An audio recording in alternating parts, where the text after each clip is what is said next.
we're going to kick off the next session here, which is finding the human touch between creativity and tech. I'd like to welcome up to the stage Tom Morrell, Senior Global Brand Manager at Betway Group, and Max DeLucia, Founder and Director of DLMDD. This is Fueling Sound with Audience Intelligence, a winning formula for global brands. Please welcome them to the stage.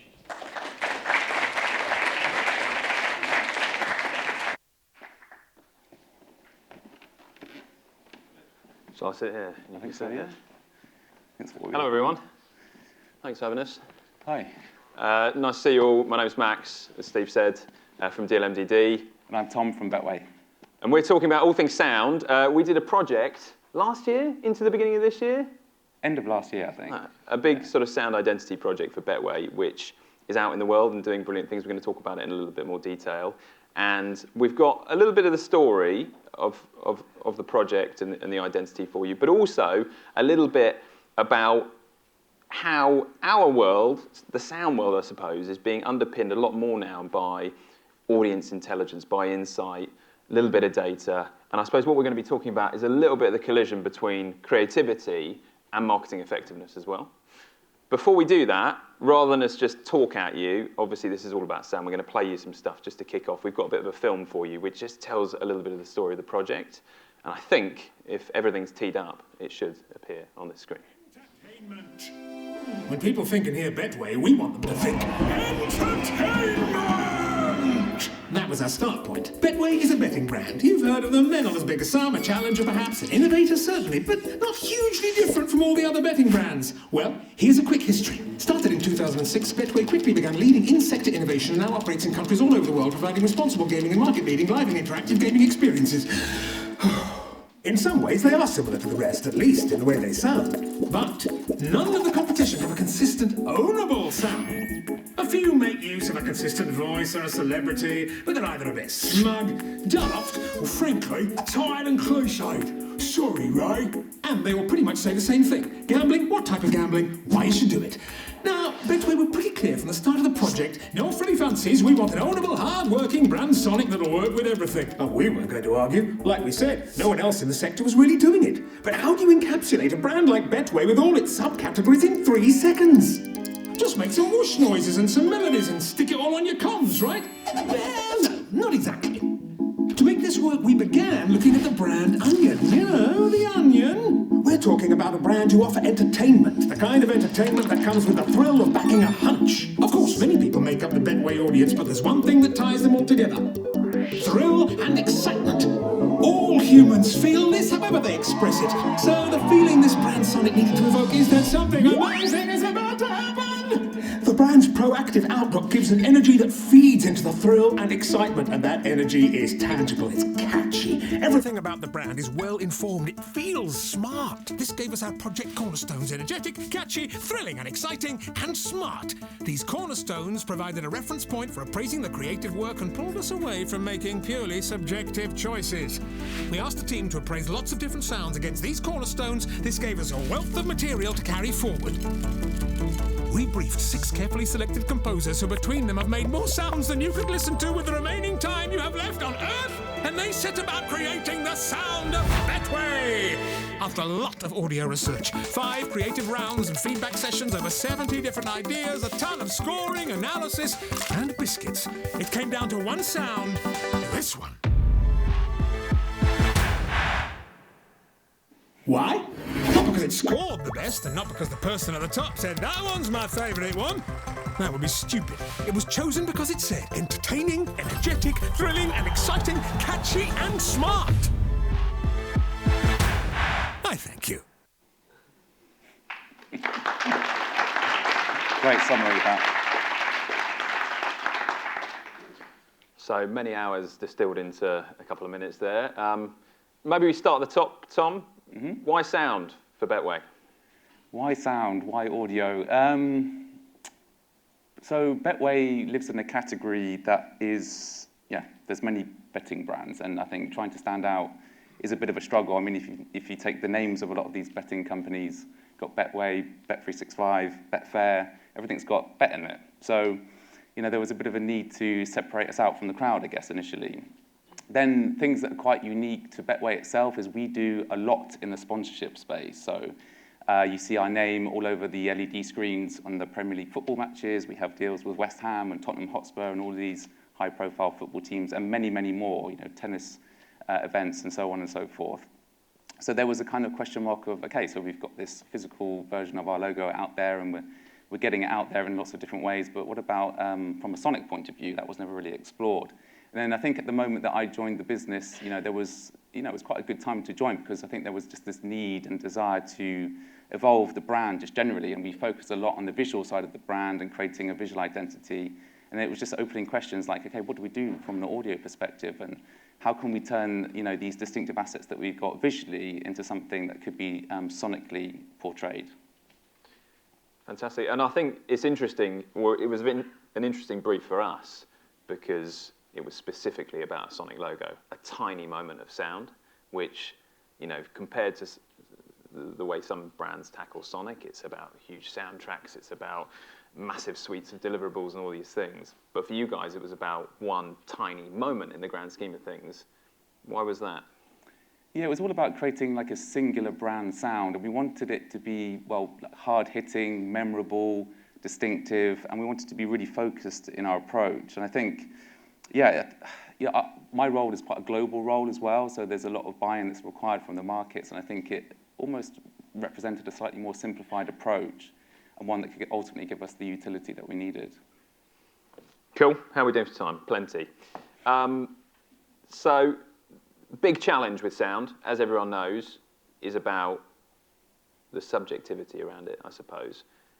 The film alludes to it a little bit, but how did you and the team make sure that this was a commercially centric project, that you didn't get into that territory of, as the film says, I like that one, or I don't like that one, or whatever it might be?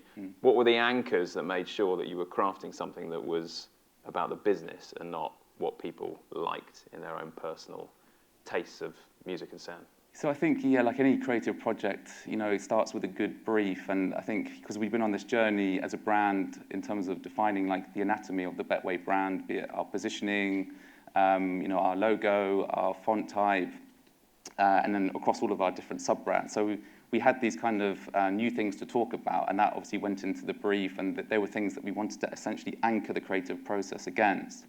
And then obviously working with you guys on that process, you came back to us with a very sort of systematic and sequential sort of process that we would go through, and a scoring system. And the scoring system were those cornerstones that were talked about in the video just now. And I found it just, a very useful process which kind of removed a lot of the subjectivity, ensured we kind of stuck to the brief, all those commercial things that you're talking about now, it ensured that, we met the brief essentially. And it just really takes me back to the middle of lockdown, and we had this kind of week-by-week process where I think we had these Thursday sessions which were about 2 hours long. We were reviewing maybe 10 different clips, and these audio clips are only about 2.5 seconds long. By the end of the 2 hours, your head's full of all these sounds, and then you're asking yourself the question of which is the right one for Betway, and which one do I like, and which is the right one for me to put through to the next round. And then we would have a regroup on the Friday, and we'd go through the scoring. So I think that just really kept us true to the brief. So you talk about it a little bit there.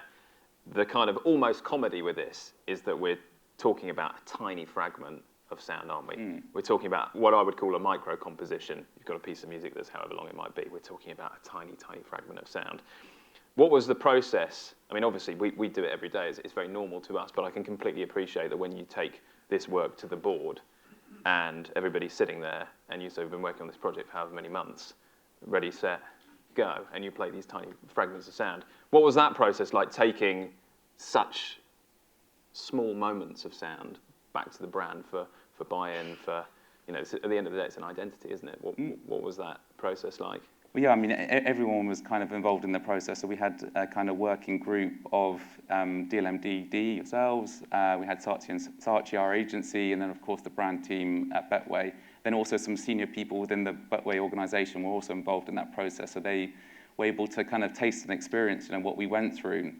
But essentially, it's quite a difficult thing, really, to kind of go, listen to a sound 2.5 seconds ago, that's Betway. And I think we ultimately got down to about 2 in the end, and this was all based on the scoring that you guys had implemented.